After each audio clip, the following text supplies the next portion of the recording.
சென்னையை அடுத்த மணலி பகுதி பள்ளி ஒன்றின் தலைமை ஆசிரியையை விடிய அரசின் அதிகாரி மரமண்ட என கூற அருகிலிருந்த மேயர் பிரியாவும் மிரட்டும் தோரணையில் பேசியது வீடியோவாக வெளியாகி பரபரப்பை ஏற்படுத்தியுள்ளது.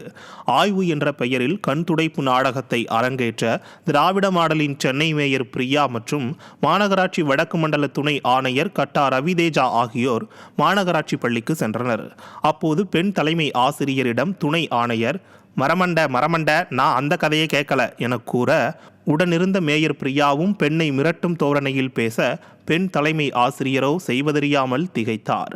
ஒருபுறம் ஸ்டாலின் அரசின் அமைச்சர்கள் சர்ச்சை பேச்சுக்களால் மக்களிடம் விமர்சனத்துக்கு ஆளாகியுள்ள நிலையில் விடிய அரசின் மேயர் மற்றும் அதிகாரியும் மாணவர்கள் மத்தியில் தலைமை ஆசிரியையை இழிவாக பேசியது மேலும் விமர்சனத்துக்குள்ளாகியுள்ளது.